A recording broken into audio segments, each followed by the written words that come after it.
So it looks like we have a George Floyd 2.0 on our hands, with this young man named Dexter Reed shot 96 times in 41 seconds by the police. I mean, look at this young man. Look how youthful he was. Look how innocent he was in his graduation picture. This is from the Washington Post. However, strange enough, this is Dexter Reed about a decade ago, because of course, that's how they always do this. No. They could have used a more recent picture of Dexter Reed. Something like, I don't know, his mugshot from 5 months ago for felony gun charges. But of course not. No. We got to paint this guy as just an innocent young man who was gunned down when all he was doing was taking his car out for a drive. As I think most of you with reason probably have already figured out, that's not really what happened. And these articles that you see going around, young black man shot nearly 100 times by officers, one officer shooting him 50 times in less than a minute, which is, if anything, pretty impressive, I'm not gonna lie. No. All these articles are just making a fuss, saying, of course, how awful this is, how awful this is, but almost very few of them are actually mentioning the fact this man right here was shot 96 times, not because he didn't have his safety belts on, not because his windows were too dark. No. He was shot 96 times because he shot an officer during the stop.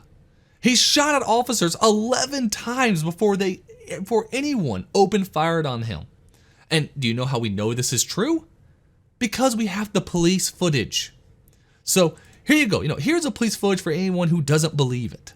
And we're going to pause it before it actually gets to a point where it shows anything too much, because obviously YouTube, you have to be careful with that. But here's the actual footage right here. Roll this one down. Roll that one down too. Hey, don't roll the window up. Don't roll the window up. Okay. Do not roll the window up. Unlock the doors now. Unlock the doors now. Unlock the doors now. Open the door now. Open the door now. Open the door now. 11-6-4, David, shots fired. Okay, real quick. All those shots fired right there, none of them were fired by the police officers at that moment. Those were shot by him. And then later,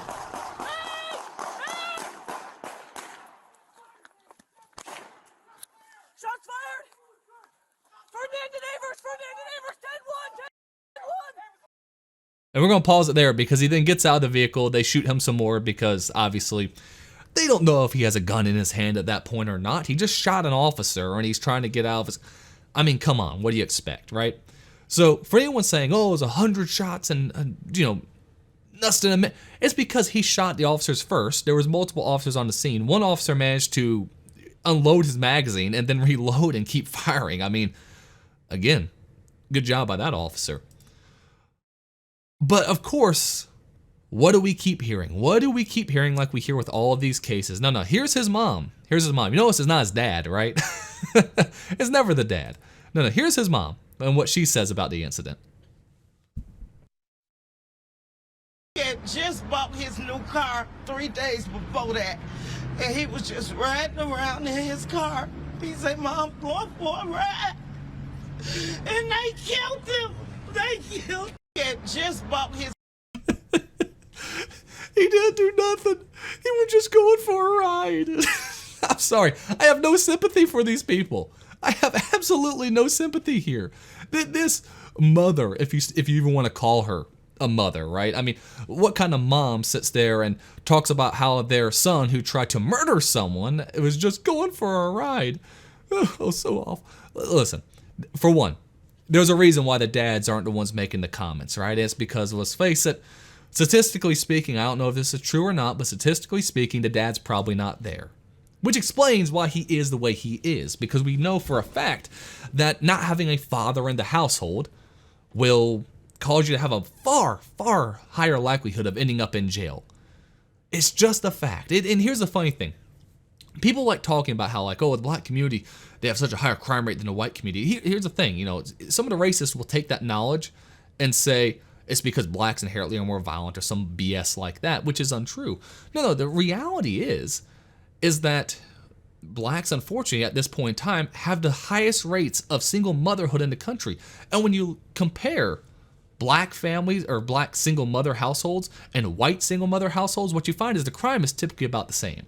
An unfortunate reality, though, is that blacks have about 70% or so right now of single motherhood rate, while white communities, we're on the rise, unfortunately, but we're much, much, much lower.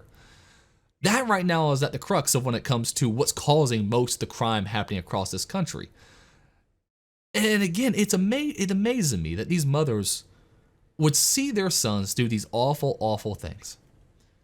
And then just go, oh, they were so innocent. They were my baby boy. He was 26 years old.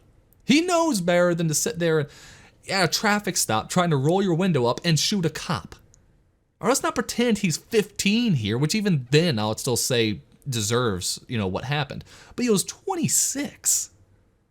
All right, at that point, your mind is fully developed, mind you. So, screw it. He definitely knew wrong from right at that point.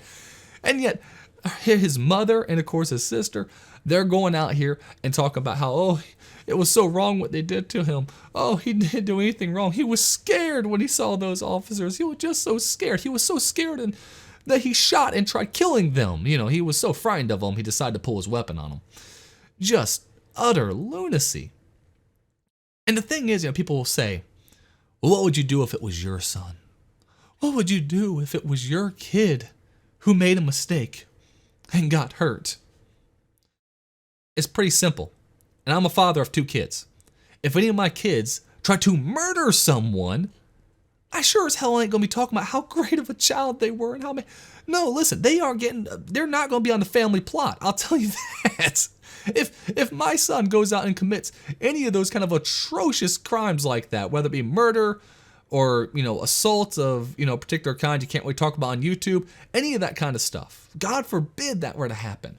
No, he's getting cremated and tossed in the dumpster probably, right? Like, we're not going to sit there and put up with that. You know why? Because we were raised right. We were raised to have some sense of respect and honor. We don't sit there and, hold up signs and praising people who fought with officers over nonsense like this. Now, of course, the media is doing their job and trying to twist the story wherever they can. All across, all mainstream media, they really fail to mention almost any of them that he actually shot first. A great example of this is AP News right here, which, if you really want to see how the media twist the narrative to, what they wish it to be, this is a great example of it. Okay, a fantastic example of it. Deadly Chicago traffic stop where police fired 96 shots raised serious questions about the use of force. Look at that title. Is that really what happened? No, of course not. What the title should be is, traffic stop results in suspect shooting an officer before being shot himself. It should make it very apparent that he fired at the officers first. No. It shows police officers fired 96 shots, raises serious questions about use of force. So it's already priming your mind to assume what they did was wrong because, serious questions about what they were doing. Was it abuse of power? 96 times is a lot of times. No context given, nothing said about it, just priming you right off the get-go to look at this in the sense of, oh, this is clearly a case of police brutality, clearly a case of police shooting, innocent black men. And what's funny about this, so you start this off, a deadly traffic stop where plainclothes Chicago police officers fired nearly 100 shots in under a minute has raised serious questions about the use of force and the role of tactical officers in the department. As family and community members mourn 26-year-old Dexter Reed, a police oversight agency and Cook County prosecutors are investigating. Here's a deeper look. So, the title and the intro has still yet to mention that Dexter Reed shot first. The title and the intro, neither of which has talked about. They've already, again, started trying to get this out here. Oh, plainclothes police officers shot nearly 100 shots in under a minute. Already making you get ready to assume what they did was wrong. Now, for one, plainclothes police officers is a bit of a stretch there. They're wearing vests that said police on it, at least some of them were. They're part of a tactical unit, and they pulled them over. They said it was for he didn't have a seatbelt on, as well as the tint of his windows, because in Chicago you have a limit to how dark you can have your windows. Now, when they ran his plates, they saw, of course, that he was already waiting trial for a felony gun charge. So he was still, basically, they caught him with a gun. He hadn't gone to trial yet, but he's awaiting trial for it right now. So they see that on his record. So of course they go in a bit suspicious here because they know he has a history here. They don't do anything until he rolls up the window and then fires at them first. But none of this is mentioned, mind you, in the title or the opening statement of this entire article, which is quite a lengthy article. They mention that Dexter Reed shot first one time, right here. That's the only time, and I highlighted that. They didn't highlight that. I highlighted that because of all this, they go through all this talking about, what led up to it up over here. And then it goes through all the detail about maybe why the officers went too far firing at him that many times. But they only mention one time through this entire article, Reed shot first. Because they're hoping you overlook that. They're hoping you don't concern yourself with this small detail. And it's not just this. You go to CNN, you see the same exact thing. You go to MSNBC, you see the same exact thing. You go NBC, it doesn't matter wherever you go. This is how they're all doing it. They're all posting pictures like this one right here of him when he was in high school. When they have updated pictures of him as a 26-year-old man. Here, of course, they're pointing out the 18-year-old. They did the same thing with Trayvon Martin, don't forget. Where they showed pictures of a young child rather than, of course, the, like 6 foot tall teenager who was slamming that guy's head against the concrete. They did the same thing with Michael Brown. They showed his earlier pictures. They didn't show like the 6'5" monster he was when he was breaking that officer's ocular bone and trying to grab his weapon. Right? They didn't show any recent picture. No, they have to make you feel sympathy and like, oh, these are children. They're how could the officers do this? Well, how could they have ever been afraid? Well, they were afraid because this is someone who was, again, being charged with felony gun charges, as well as rolled up a dark window during a traffic stop and then shot at them first. They did not open fire until he shot them. Strange enough, he shot a black officer. If we really cared about black lives, right? It was a black officer who was shot. Thank God he's going to survive. He apparently got shot. I think they said in his hand. And the funny thing is, most of the articles you'll see is that, oh, he shot them, giving an officer a wrist injury, is how a lot of them are putting it. If I get shot in the shoulder, you're not going to say, oh, during the altercation, he suffered a shoulder injury. No, you're going to say he got shot in the shoulder is what you're going to say. You can actually watch the police cam footage of him being shot. So just to point that out there, I'm not going to play it here. Again, YouTube rules. But yeah, it is a crazy world we're living in where they sit there and want to idolize just attempted murderers like this man here and make him out to be like the next George Floyd, which is, again, if just do a Google search of his name, Dexter Reed, and you'll get two things. You'll get all these articles saying what a good boy he was and how amazing of a guy he was and how he just wanted to take his car out for a drive.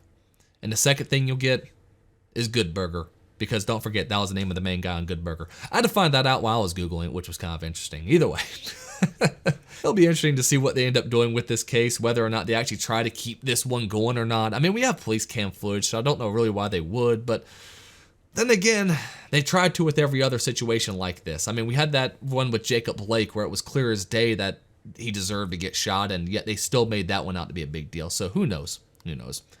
Either way, if you enjoyed this video, of course, like and subscribe, and I hope to be seeing you again real soon. Peace.